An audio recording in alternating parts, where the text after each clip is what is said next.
Agora, nesse momento, nós vamos abrir para as pessoas participarem do debate, dessa conversa. Mas antes, eu gostaria de dizer e agradecer ao professor Maurício, porque ele tem um compromisso às 16h30, então às 16h30 ele tem que se retirar. Então, no nome da professora Adriana e acho que de todos da mesa, nós agradecemos muito a sua participação. Foi muito interessante e acho que atendeu todas as nossas expectativas e provocou outras expectativas para a gente continuar esse grande e produtivo diálogo. Tá? Então, em nome de todos, eu agradeço muito e você fique à vontade, no momento que você precisar sair, fique à vontade, tá bom? Então, vamos lá. Então, a gente está pensando em alguns blocos, 2 questões para a mesa, depois a gente responde e depois a gente passa para o terceiro momento. Tudo bem? Quem gostaria de provocar essa grande mesa, com esse grande diálogo, com grandes provocações?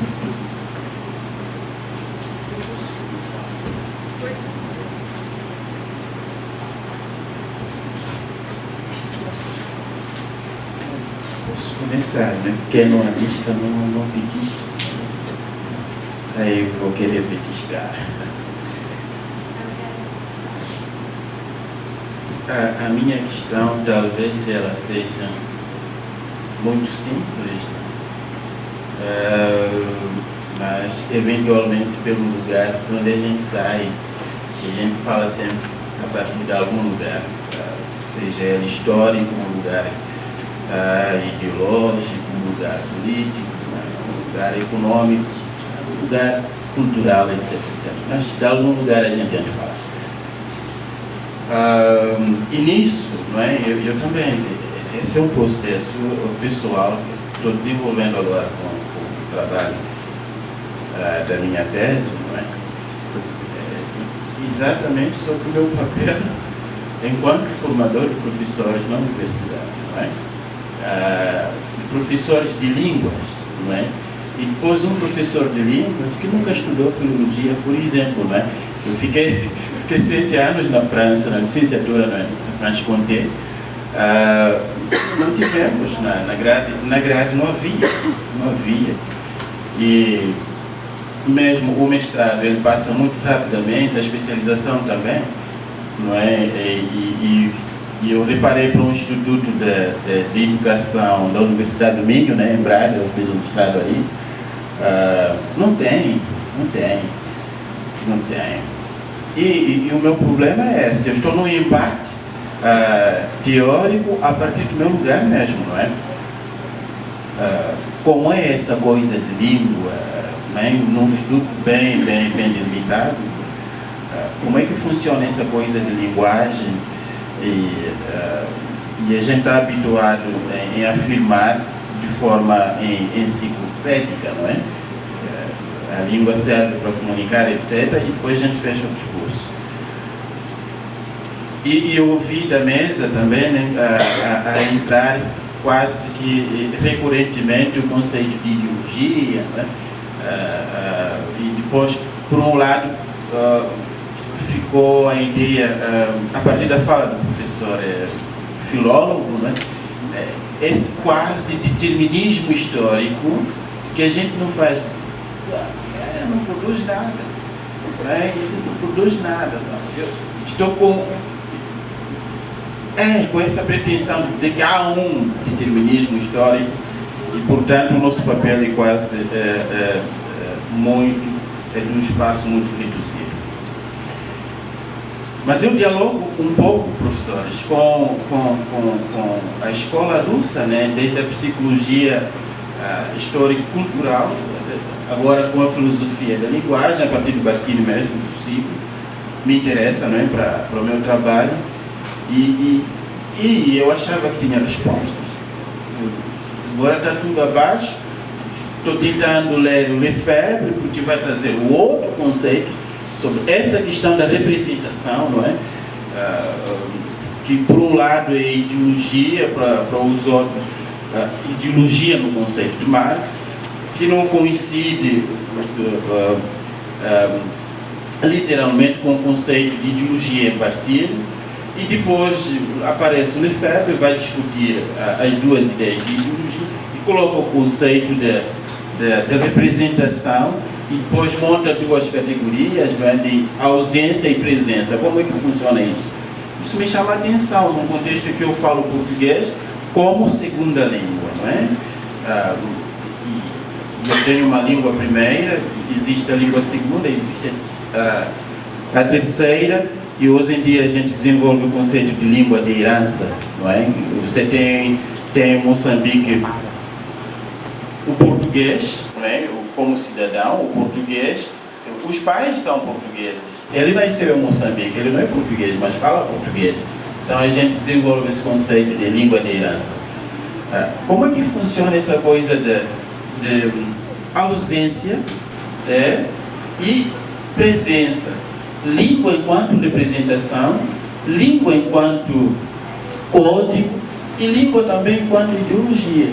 Eu acho que o processo da construção das independências em África, né, a partir da década 60 do século XX,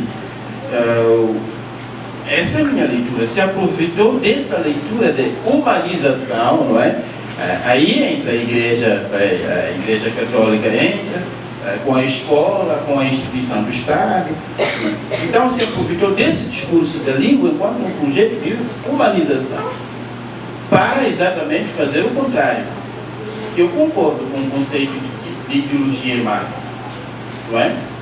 Concordo, mas ao mesmo tempo, por outro lado, Lefebvre vai dizer, não,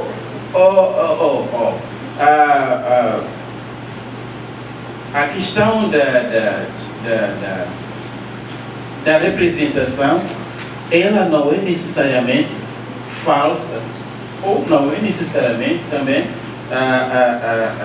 verdadeira. Depende do lugar de onde a gente fala, não é? Agora, se eu tomo esse princípio, depende do lugar de onde a gente fala, e me parece um lugar de onde a gente fala quase que predeterminado, como é que interpreto o processo histórico da evolução da língua? Estou quase tentando a falar da sociologia da língua, a falar da antropologia da língua, não sei, e a falar da antropologia linguística, antropologia filosófica. Estou forçado também a falar, talvez, do conceito da economia linguística, mas a serviço de quem? Eu estou nessa confusão, né? Eu queria que comentasse até que ponto o determinismo se encontra, se esbarra ou faz parte da unidade, talvez, não sei, dialética, né, entre o determinismo e o historicismo no processo da construção da língua enquanto um projeto de humanização. Não sei, eu falo um monte, depois às vezes fico lá pela nuvem, depois... Quero ver quem vai ser corajoso. Eu acho que vocês fiquem assim bastante confortáveis, porque o Marra colocou uma porção de coisas. Então, muitas dúvidas, não é, Marra? Muitas dúvidas, mas acho que não há necessidade de tocar em todos os pontos. Mas alguém gostaria de comentar?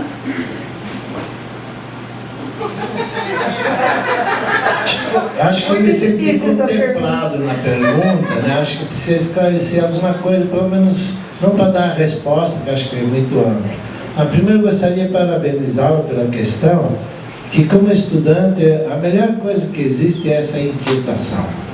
Tudo cai por terra, não sei o quê. Na realidade, nós estamos tentando dialogar com uma linguagem, aquilo que eu chamei de ditadura, e aí a diferença é com o determinismo. Não, ali é o seu trabalho de se apropriar. Como você concilia isso com aquilo? E a outra questão que achei que se dirige muito a mim, por causa da filologia. A filologia supõe uma erudição, tem aqueles conhecimentos múltiplos. E filologia, quando você fala na história da linguagem, para a história das ideias, para o processo todo aquilo que a gente chamou, que eu chamei pelo menos muito, de saber elaborar, né? Que a gente vai pegar sempre os autores aqui, a corrente ali, tentando extrair isso, precisa de múltiplo conhecimento. Por exemplo, Um autor alemão, eu não sei alemão. Filologia? Ah, meu filho, teria muita coisa que fazer, porque eu não sei o alemão. Então, eu estou tranquilo enquanto falo das filologia românica. Tudo bem que eu tenho que me reportar a outras filologias, mas tem que haver um conhecimento. Só é possível dialogar com os clássicos através do estudo dos textos.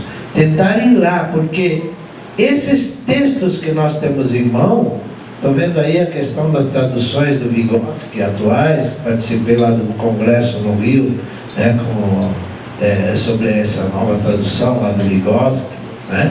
E as traduções, o problema é ir aos textos. Como é que nós vamos? Quem é o filólogo que vai lá e vai dizer qual é realmente o conceito?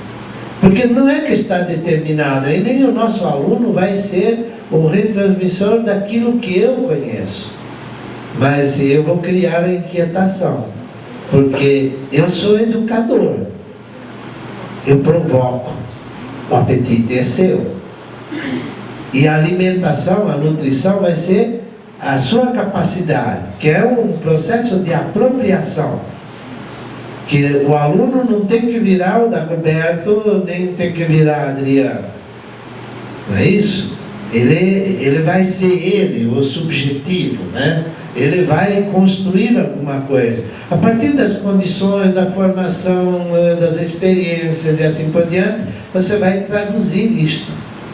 Mas eu acho assim, chamando a atenção, até para deixar espaço para outros, o importante é essa inquietação. Seria essa copernicana, de repente? Que ótimo se chegar a uma dessa. E de repente, o óbvio não é tão óbvio quanto parece. Então, essa parte eu vou deixar para outro. Eu queria comentar sobre o conceito de ideologia que você coloca, né? Sobre dois pontos de vista e tentar amarrar isso com o determinismo, né, de que você fala. Quando você fala da ideologia em Marx, você vai falar do conceito de falsa consciência, não é? A ideologia seria a falsa consciência. Portanto, seria a alienação. Nós somos, de certo modo, envolvidos pelas linguagens, e essas linguagens criam, não é, uma falsa consciência, e nós nos alienamos. Nós não conseguimos enxergar a realidade, ver a realidade, porque um grupo social dominante nos vende uma ideologia. E nós não conseguimos abrir, não é, as cortinas, tirar a nuvem, tirar o véu, né, desvelar a realidade, e passamos a enxergar a realidade não pelos nossos olhos, mas pelos olhos do outro que nos domina, não é? E aí nós nos alienamos e entramos no conceito de falsa consciência. Por outro lado, não é, os estudos do ciclo de Bakhtin vão enxergar a ideologia com outro conceito, não com o conceito de alienação e de falsa consciência, mas a ideologia como a produção cultural do homem, toda a produção cultural do homem em todas as linguagens, né? Desde a música, como estamos aqui, não é? Da literatura, que a Nelly apontou, né? E tem trabalhado, essa visão toda, a filosofia lá o Haroldo, não é? Com a filologia aqui, quer dizer, essa produção cultural humana vai constituir a ideologia. A ideologia é o que o homem cria a partir das bases econômicas, das relações humanas de sobrevivência. Nós trabalhamos, temos uma relação entre capital e trabalho, mas além disso, além dessa relação, nós criamos cultura. E a cultura é essa grande massa, né, ideológica em que nós nos metemos. Cada criança que nasce nessa cultura milenar, essa cultura greco-romana cristã, né, que diz e aí o pessoal fala cultura judaico-cristã, não é? Um pouco por aí. Nós nascemos nessa cultura, né? Nós nascemos nessa cultura, vivemos nessa cultura, e aí talvez tenha um pouco do chamado determinismo, se nós considerarmos que somos seres históricos, culturais, mergulhados nessa ideologia, nessa grande massa cultural. E vai depender, você começou a sua fala assim, né? Eu falo de um canto, de um lugar histórico, de um lugar cultural, de um lugar econômico, não é assim? Nós sempre estamos no lugar. E como é que nós nos desenvolvemos? Desenvolvemos graças ao mundo em que nós vivemos, ao entorno em que nós vivemos, às relações com os outros daquele lugar, daquela época, daquele momento histórico e daquela cultura, não é assim?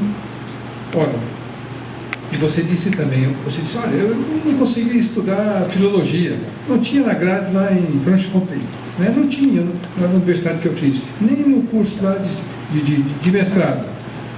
Veja, você está apontando uma lacuna, não é? Você fala, não, eu gostaria de ter tido. Nós somos envolvidos por uma massa cultural. E essa massa cultural que acaba nos determinando, vamos dizer assim. Não é que seja um determinismo, né, um fatalismo, mas nós vivemos numa cultura. E essa cultura tem o que o Vygotsky chama de formas ideais. As formas ideais são aquelas formas iniciais que eu tenho, que nós temos que ter para nós podermos compreender e desenvolver.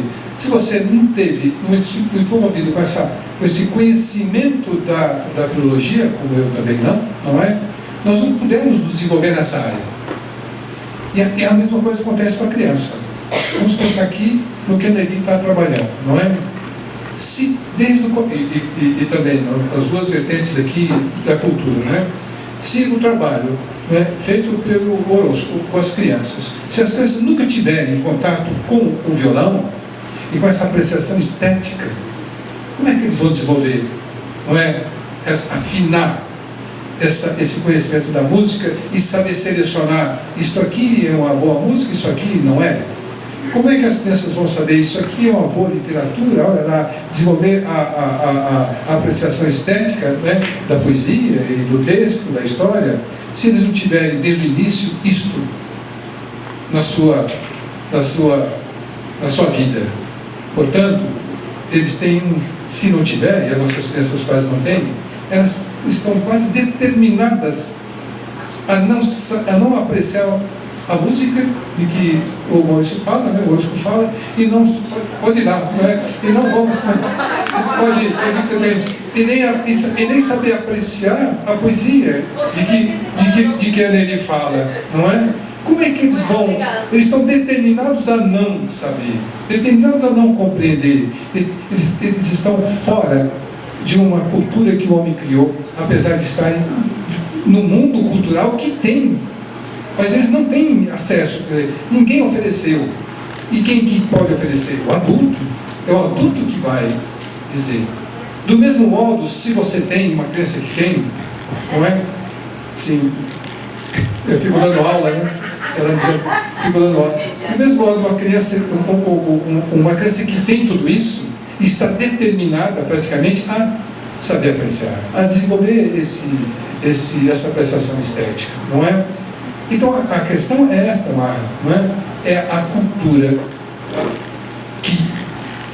que orienta, de certo modo, a vida do homem. Quando nós, as crianças, e nós quando crianças também, quando somos privados dessa forma ideal de cultura, nós praticamente perdemos a chance de tê-la no futuro como adultos. A omissão, o não ter, marca as nossas vidas. E nós sabemos todos que estamos aqui. Nós lutamos para chegar aqui. Todos nós, o nosso percurso acadêmico, né, eu digo acadêmico desde os bancos, dos primeiros bancos escolares, foi um percurso para superar, para olhar uma cultura que a gente não tinha e não tem, não é? E vamos atrás dela, onde é que nós vamos encontrar? não é? Nós fizemos isso e fazemos isso, mas nem todas as crianças, nem todos os adolescentes conseguem fazer isso, não é? Então, eu estou querendo ver então que ideologia nesse sentido da grande produção cultural e não da alienação e não da falsa consciência, e enxergar que há um traço de determinismo em virtude da privação das possibilidades de um bem cultural ser oferecido desde o começo, né, das nossas vidas. Queria fazer uma pergunta, Dago. Ontem você falou de Copérnico, né, e da descoberta que ele fez, contradizendo a ideologia, contradizendo a ciência da época dele. E gostaria de contar uma outra história que vai no mesmo sentido. Quando os fenícios navegaram atravessando o Mediterrâneo, passando por Gibraltar e descendo na costa africana, eles foram tão longe que disseram, voltando no país de origem, dizendo: fomos tão longe que o sol, em lugar de se levantar à esquerda e de se deitar à direita, fazia o contrário. O sol se levantava na esquerda. Os gregos, as pessoas que receberam esses navegadores, consideraram eles como loucos. Por que louco? Porque justamente contradizia completamente todo o saber da época, que era um saber do hemisfério norte, no qual se vê o sol se levantar desse lado e se deitar desse lado. No Brasil é justamente o contrário. O sol se levanta à direita e se deita à esquerda. Sim. E eles deram uma prova da mudança os fenícios queriam mostrar, a partir desse fato, quanto longe eles foram. E as pessoas que receberam eles consideraram que justamente era a prova da loucura deles. Então, se a minha pergunta, se a cultura se elabora a partir do diálogo, a partir para constituir, como você disse no Bakhtin, uma massa cultural, como articular essa necessidade de poder contradizer a cultura local, a cultura da época, para justamente poder sair do consenso. Acontece que às vezes vi um encontro sobre a leitura que se chamava a reunião do consenso. Como articular essa construção coletiva a partir do diálogo? Estou mastigando a cultura do outro e o outro mastigando a minha fala. Como articular justamente essa possibilidade de mudar de paradigma e de quebrar com a crença, vou dizer, em vez de falar de crença, de falar de postulado de origem. Porque dizer que o sol vira na volta da Terra é um postulado da época. Mas tem outro postulado é de dizer exatamente o contrário. E os dois falam das aparências. Quando se fala em cultura, né, nesse diálogo, grande diálogo com todos aqueles que investigam um determinado tema, né, não quer dizer que esse diálogo seja um diálogo consensual. Que diálogo não é um sinônimo de consenso. O diálogo é sinônimo de contradição também. E se nós tomarmos, aí vamos lá com o Marx, o princípio da contradição, não é? do contradizer, nós podemos explicar isso que você está dizendo. Quer dizer, existe uma grande cultura que os homens criam. Essa cultura não é consensual e é exatamente por isso que ela evolui. Ela evolui não pelo consenso, mas pela contradição, pelo contraponto. Não é? Porque aí também entra a subjetividade. Não é? É a escolha que o faz dentro desse grande diálogo. Um se coloca contra o pensamento do outro, em oposição ao pensamento do outro. Não talvez para destruir, porque é a partir do pensamento do outro que ele consegue elaborar o seu. Se não tivesse aquele pensamento elaborado, ele iria como se contrapor. Então, o contraponto exige sempre dois polos, pelo menos dois polos, para que possa ser elaborado um novo conhecimento. Se o Copérnico fez assim, é porque ele se contrapôs ao conhecimento de uma ciência dominada pela igreja naquele momento, não é? E ele, apesar de estar estudando lá e recebendo todo o ensinamento da igreja, sendo ideologicamente, não é, construído como um servo da igreja, ele passa a ser, ele se contrapõe àquele pensamento e elabora uma nova maneira de pensar. A natureza continua a mesma. O modo de compreender é que mudou. O modo de olhar para a relação entre o céu e a terra que mudou. Não é? É isso que eu estava dizendo a respeito da compreensão da realidade. A realidade está ali, a natureza está girando. Mas a maneira de olhar é que se tornou diferente a partir de um ponto de vista, a partir de um postulado, como você disse, um contraponto.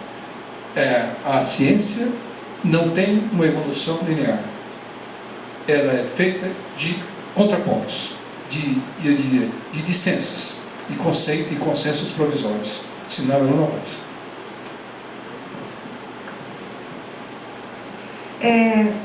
Eu acho que desde o início, desde o primeiro momento, nós estamos dizendo que cada colóquio, cada fala de cada um é uma aula como acontecimento. E aí, quando a gente pensa e usamos essa expressão aula como acontecimento, a gente tinha como um dos interlocutores o Geraldi. E ele fala que para tornar a aula como acontecimento, eleger o fluxo do movimento como inspiração, rejeitando a permanência do mesmo e a fixidez mórbida do passado.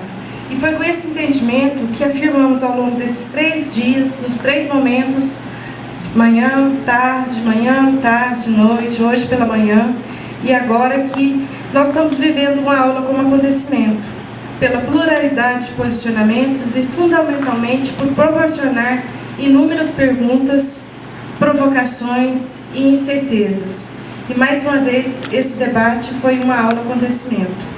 E só temos que agradecer imensamente a presença de todos que estão nos assistindo, né, e participando com seus diálogos, com as suas perguntas, com as suas respostas, a presença de todos e abrir, caso vocês queiram, fazer as considerações finais para a gente encerrar o nosso primeiro colóquio, Lecture, e que provavelmente terão novos colóquios de Lecture.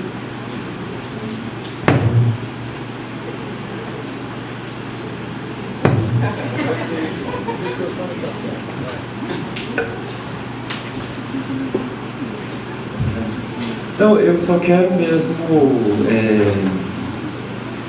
agradecer. Eu acho que esse tipo de atividade é muito interessante, especialmente esse formato aqui do qual eu não havia participado ainda. Acho que foi uma boa sacada das organizadoras. É isso, eu quero agradecer, dizer que foi muito bom. E que tomara que venha o segundo, terceiro, quarto. É isso. Eu também agradeço e eu gostaria muito que meu colega da música estivesse aqui, porque eu pensei em tomar a fala dele para fazer uma contraposição, né? O faço em ausência. Ele disse assim que é possível que nós vivamos sem arte. Então eu quero contrapor, dizer, não é possível vivermos sem arte. Não é possível.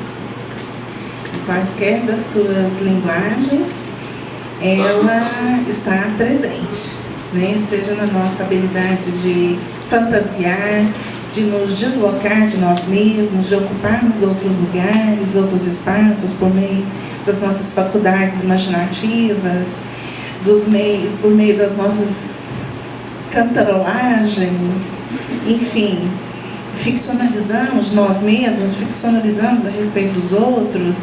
Então não é possível viver sem. E a nossa luta precisa ser para que as várias linguagens artísticas estejam presentes na nossa vida em total plenitude, né?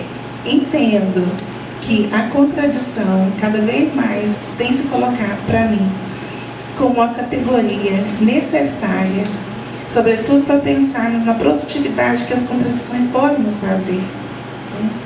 Embora reconhecendo a dificuldade que é, né, suportar o contraditório em nós mesmos e em confronto com o outro.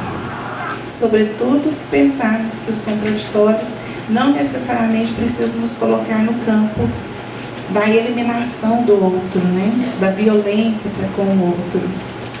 Então, esse outro, ele pode ser o outro da facete, o outro da música, o outro da filosofia, o outro do Iléu, o outro que eu sou da Ezeba, o outro da linguística.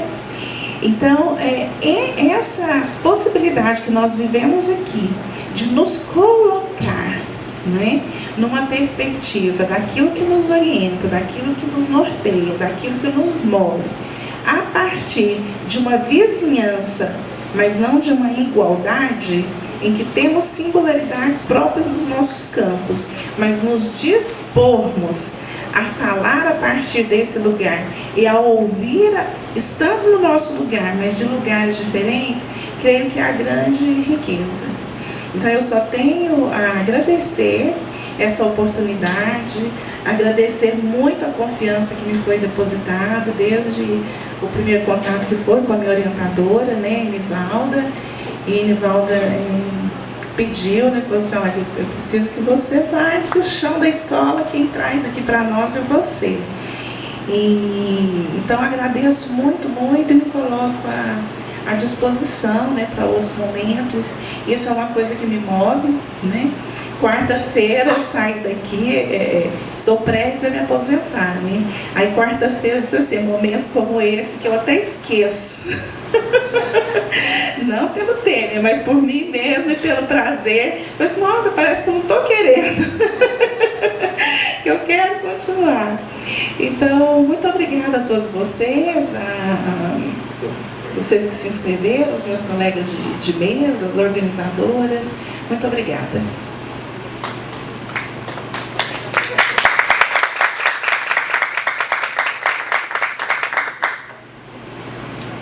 Desse momento, desses dias, queria retomar uma pergunta que foi feita a Dagoberto pela Joyce outro dia. Se a elaboração do pensamento se faz através não só da recepção da visão do outro, mas da contradição, nosso papel é difícil quando se trabalha, por exemplo, na escola e que os professores querem mudar a realidade, porque não tem só a construção do seu modo de pensar, mas da sua efetividade da mudança da escola. Como fazer para convencer o outro, né, que precisa quebrar, às vezes, o postulado sobre qual são construídas as práticas pedagógicas. Então, acho que essa pergunta é uma pergunta que resiste, né, e que, em função do lugar onde a gente trabalha, é mais presente ou menos presente. Bom, vou aproveitar também, porque não sei se vou ter de novo a fala, mas para agradecer todas as organizadoras do evento, né, que para mim foi muito importante, porque conheci essa UFA. Faz quantos anos atrás? 2012, vim pela primeira vez aqui, voltei às vezes, 2 vezes, 3 vezes, e para mim é um evento muito marcante para reencontrar esse lugar onde nos conhecemos.